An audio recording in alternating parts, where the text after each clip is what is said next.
Okay, I freaked out when I read this. I was so excited and so happy because, hey freaks, it's JJ. Welcome to my channel. If you're new here, I talk about rock and metal music, and I discuss the stories behind some of my favorite concept albums. So, of course, Coheed and Cambria is my favorite band of all time, so I'm stoked to talk about their new album, Window of the Waking Mind. So, now, first of all, I was like a little bit hesitant to do this video, simply because I know a lot of you have not received your box sets yet, and I didn't want to like ruin anything that, like anything that's coming. So definitely there are a lot of spoilers in this video, of course, so if you have not read it yet, just please click away. I don't want to take anything away from you experiencing the story the way it should be, which is by reading it in their awesome coffee table comic type book. So, yeah, if you're still waiting on your box set or you just haven't gotten around to reading it, just please click away right now. Also, if you are planning on buying the book, which they are doing for the very first time, like never have they ever just sold the coffee table book by itself, but they are selling it at their merch booth if you're going to their Window of the Waking Mind tour. So I think based on like the pictures that I've seen of the merch booth so far, I think they're going for $30, which is like a crazy deal.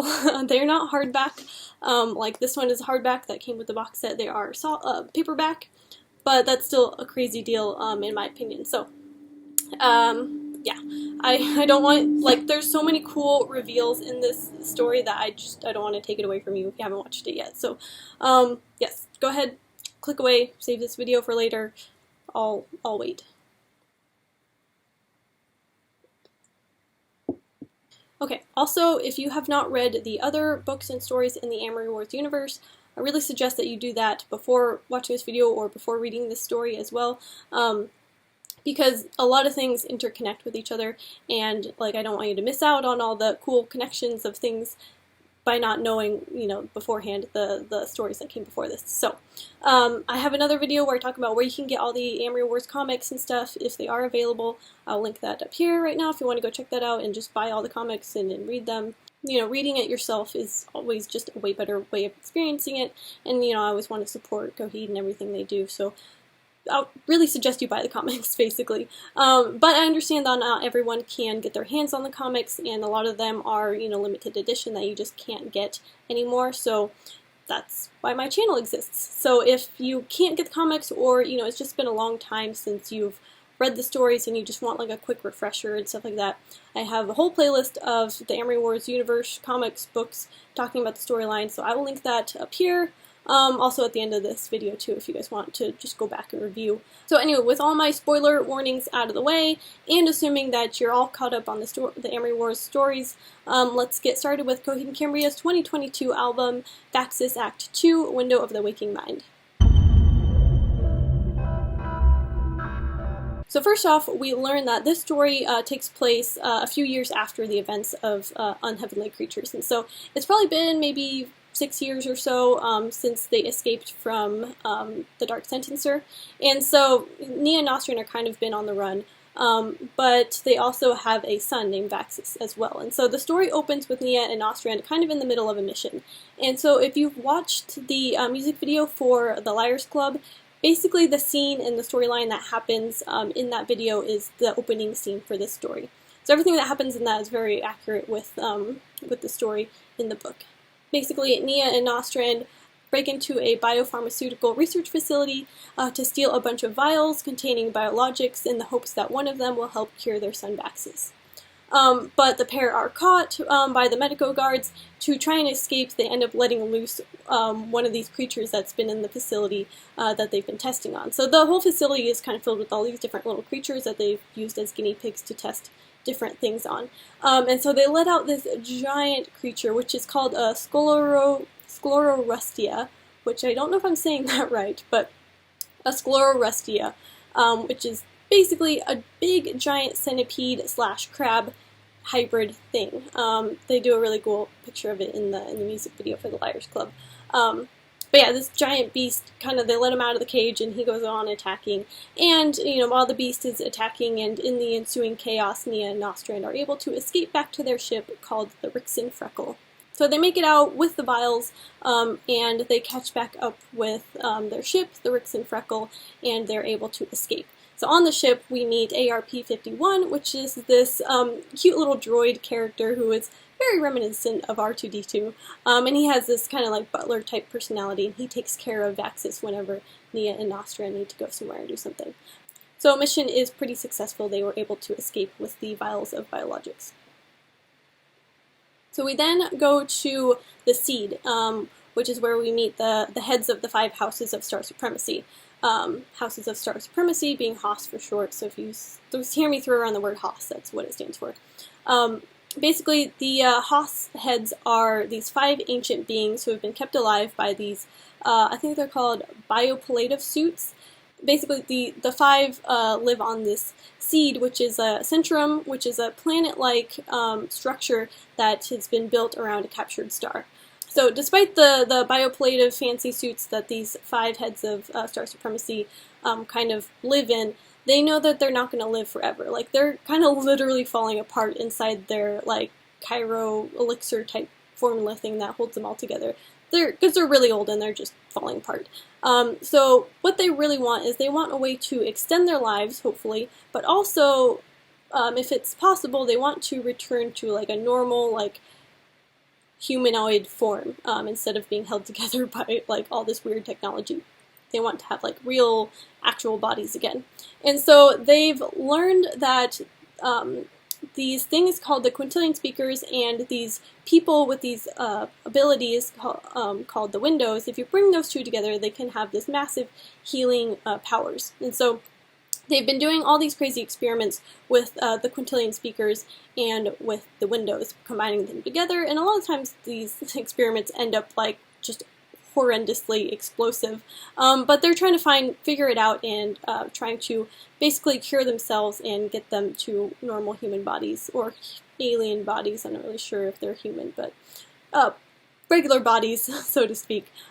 So Doxt, which is the kind of main character of these 5 characters, he is the head of the house in charge of resources, and so he has struck a deal with Candelaria, who is the leader of this criminal enterprise called the Liars Club. And so in order to secure the procurement of a steady supply of quintillion speakers, Doxt has kind of allied himself with Candelaria. So we then go back to the Rixen Freckle and we learn about Vaxis. And so basically, since Vaxis was born, he's remained in this pretty like comatose-like state. You know, he'll sometimes open his eyes and be like awake, but he's not really responding to any kind of stimuli.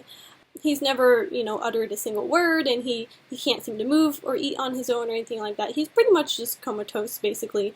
And so Nia and Nostrin have taken Vaxis to every doctor and every specialist. They've tried everything, every medicine, every treatment, but they've never been able to figure out exactly what is wrong with Vaxis or how to help him. They have learned that he is in pain while he's in this coma state. So they've been trying to alleviate his pain, but they're running out of options. They don't know what else to do for him. And so Nia and Nostrin's final plan to help remedy Vaxis' illness hopes that one of the biologics that they stole from the research facility can be used to cure Vaxis. And so after running tons and tons of tests on all of the different vials that they brought back, ARP-51 has found one that might possibly work to cure Vaxis, but it has a 48% chance that it will kill him instead of cure him. And so Nia and Nos are pretty devastated by this. That was their final chance, and they're of course not going to take the possibility, a pretty large possibility, 48% is huge, of accidentally killing their son instead of saving him. So they're kind of at the end of their rope now, and they're pretty upset that like they have no other options. What are they going to do now? They have no other recourse to try and save their son. So Nia and Nostrand take their ship to Rayforth, I'm not sure how you say that, I think it's Rayforth, which is a place basically just full of criminals and black market deals. But anyway, they go there because they need to get more nutrition shots for Vaxis. Since he can't eat, they have to give him these nutrition shots in order to keep him healthy. So Nia is pretty devastated, you know, by the failure of the biologics, and she feels like, you know, there might never be a way to save her son or cure him or get him out of the constant pain that he's in. So she ends up running into a pair of her old friends while she's in Rayforth. The 2 people she runs into are the Traffinder brothers. I'm not really sure how you're supposed to say that. It might be Trifinder brothers, but I think we'll just go with Traffinder brothers, just for my sake. I'm sorry if I'm mispronouncing a lot of things. I tend to do that. Anyway, the Traffinder brothers, Civ and Gob, used to run smuggling deals and criminal things with Nia and Nostrand back in the day when they were the unheavenly creatures.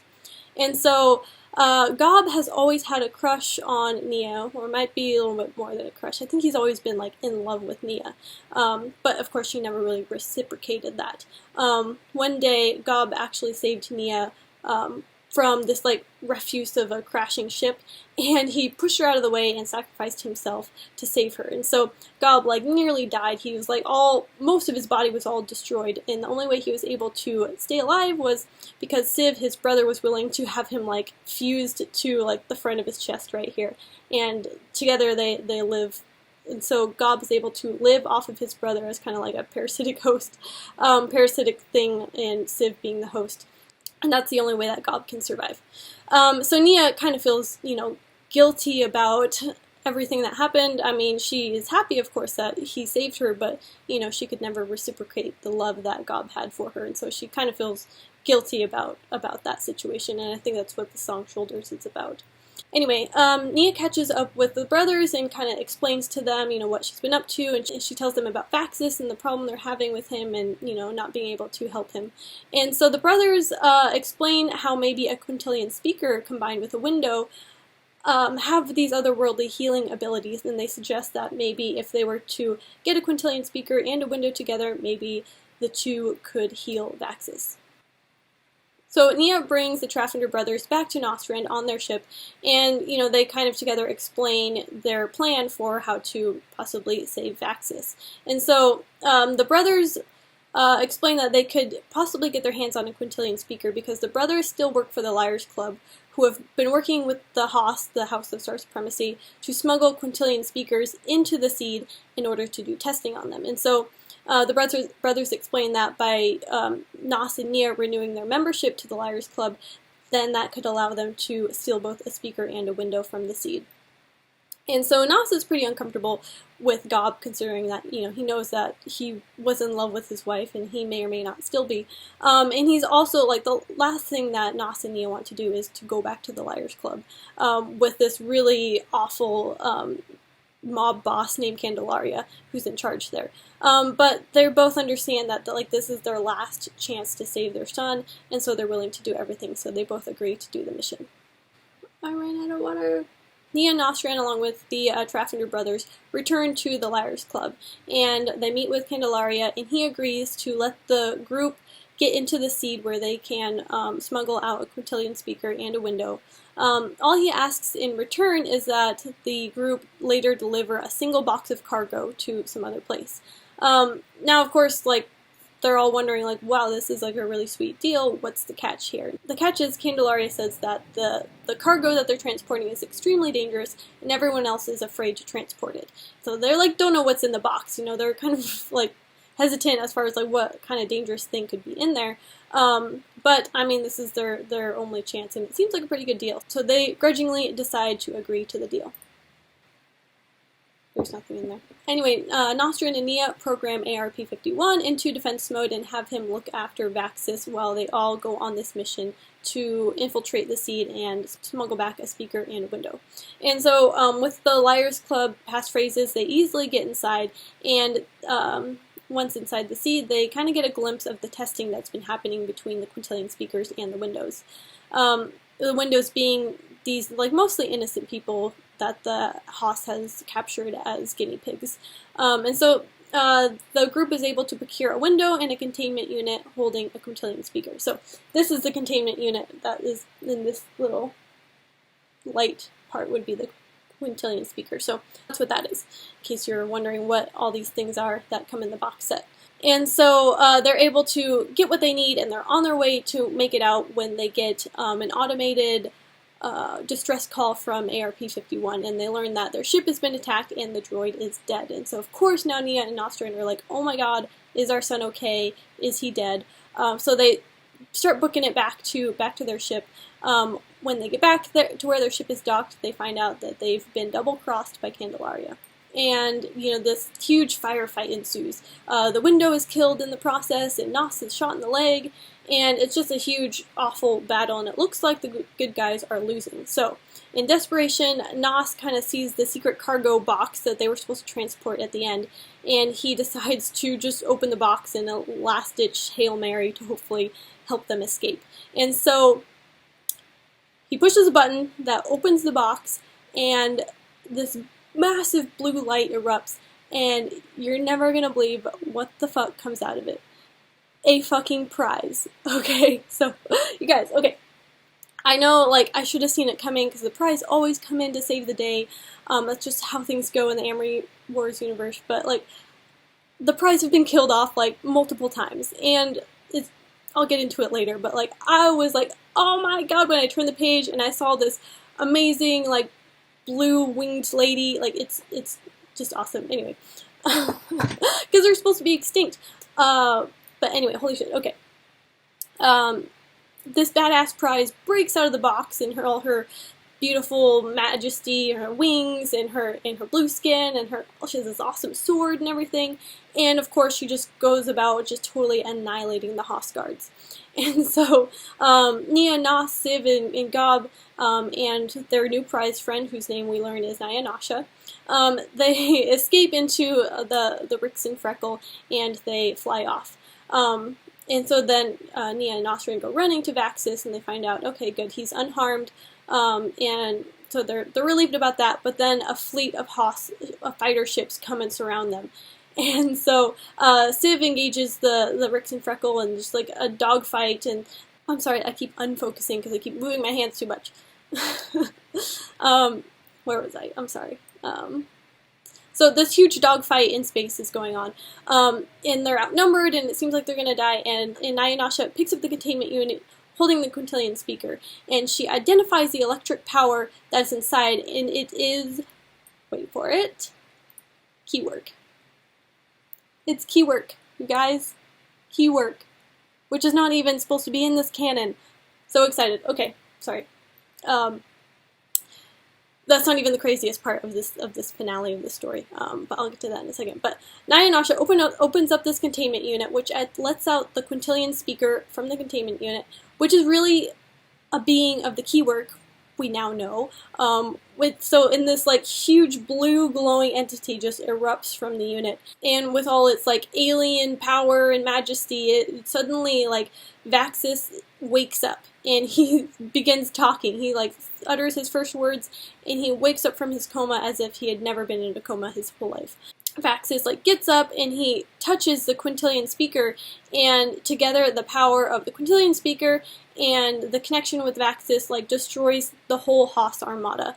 And we learn that Vaxis is a window, which of course we could have all seen that coming based on the title of this album. Also, if you've listened to the album, the final track is it explains a lot. So really I kind of all saw it coming that Vaxis is a window, and of course a window plus a quintillion speaker equals a ton of power. But what you probably did not expect is that after sharing, a sweet moment with his parents, Nos and Nia are like overjoyed that their son is like alive and well and speaking. After that, Vaxis like kind of hears something coming from the quintillion speaker, and so he gets up and he reaches his little 5-year-old hand into the quintillion speaker, and he pulls out an old astronaut man in a spacesuit. And it's this really old suit, and this guy in the suit looks around, he looks all confused, and he's shocked, and then he utters the phrase, sorry, I freaked out when I read this. So this spaceman that's just ripped out of this quintillion speaker, he's in this old space suit, and he's all looking around, and he looks very confused and very shocked, and then he utters the phrase, "All mother, we're free." You guys, it's fucking Cyrus Amory, okay? Okay, I freaked out when I read this. I was so excited and so happy because Cyrus Amory is like one of my favorite characters from the Amory Wars universe, and I was just so happy that I was not expecting him to come back, and it's so cool. Anyway, is amazing. That's why I didn't want to do any spoilers, because I wanted you to have that same experience that I did. But yes, hopefully you are just as excited as me that suddenly Cyrus Amory is back in the canon, and it ends there. The story ends there, to be continued exactly after that phrase, and we're just kind of left like stunned and like excited, which is fantastic. Anyway, I'm sorry I'm getting all like blah. This is the part where, like, if you haven't read the rest of the Amory War stories, and or, you know, it's just been a long time, you don't remember what happened, you're going to be wondering why the hell I'm freaking out about this. But first of all, let's start with the prize, okay? The prize are these Valkyrie-type beings, and they're all women, and they're badass, and they're blue. The most famous prize is, of course, Ambelina, who burned her wings to become a mentor for Claudio in Second Stage Turbine Blade. Anyway, the prize have always shown up to save the day, and they've also been killed off like so many times, so I was not expecting one of them to show up in this story. Also, Cyrus Amory, saying his name correct this time, finally, sorry, was the protagonist from the Afterman story, and, you know, he was the first one to go and explore the keywork and meet all these entities inside the keywork, and then at the end of the story he goes back into the keywork to try and reconnect with his dead wife and bring her to, like, the heaven version of the keywork. Anyway, just now that you're kind of brushed up on those two things, this is, like, why am I so excited about this? First of all, like I said, Afterman is my favorite story from the Coheed universe, and if you watch my New World for Tomorrow fan video theory, I also brought Cyrus Amory back in that, like, fake version of the story, because we don't have comics for New World for Tomorrow, so everything in that is kind of speculation. We can probably assume that Claudio destroyed all the worlds of Heaven's Fence. We're pretty sure, since it's called, you know, Good Apollo and Burning Star 4, we can assume that he burns Star 4, which is where all the Prize live, which leads us to think that all the Prize are dead, and they're never coming back. They've also been killed off systematically throughout the comic. So, yeah, it's crazy to see the Prize in this.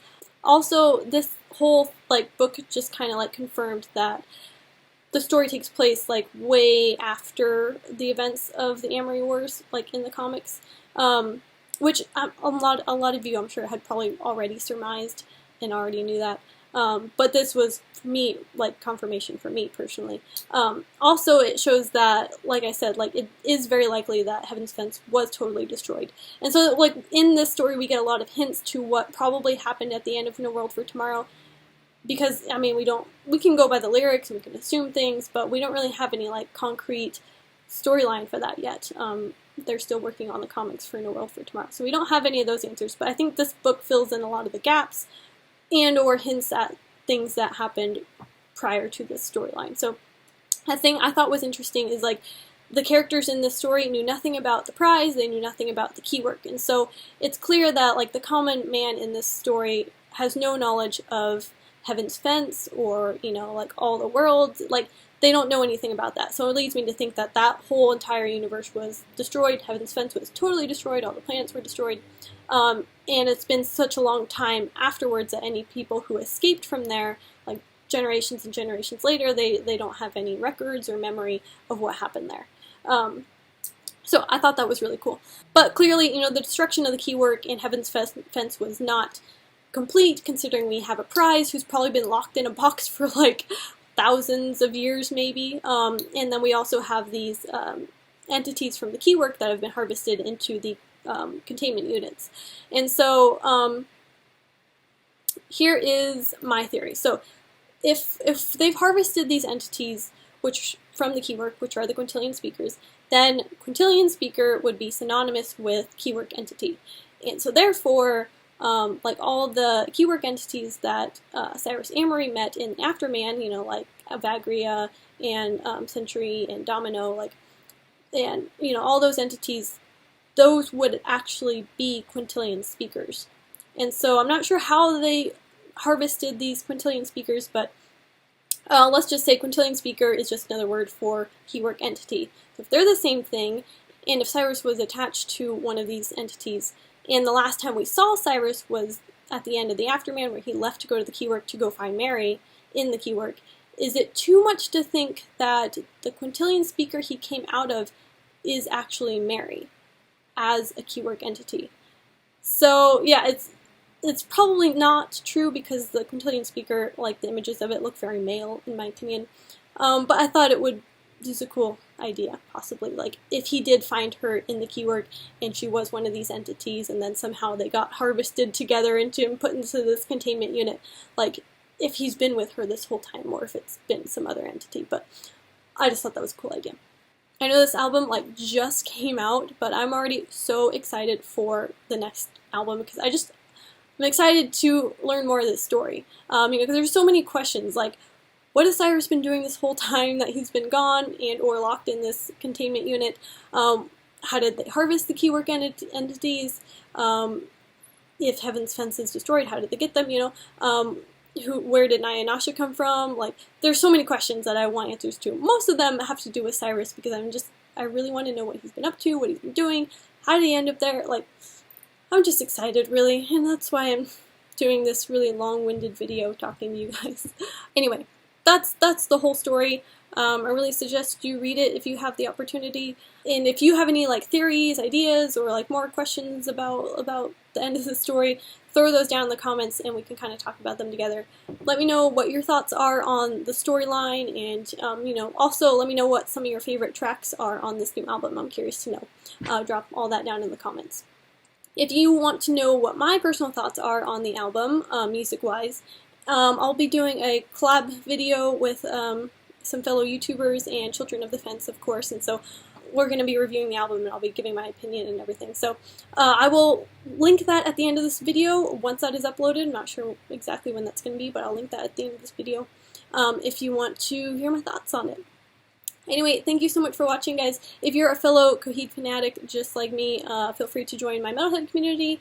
Follow the link down in the description, and from there you'll get access to a private playlist of bonus videos where I may or may not upload some kind of vlog or maybe throw out a newsletter about my experience seeing them live on their tour this next week. So this will be the first time I've seen Coheed since 2019, since before COVID, and I'm so stoked because it's been so long.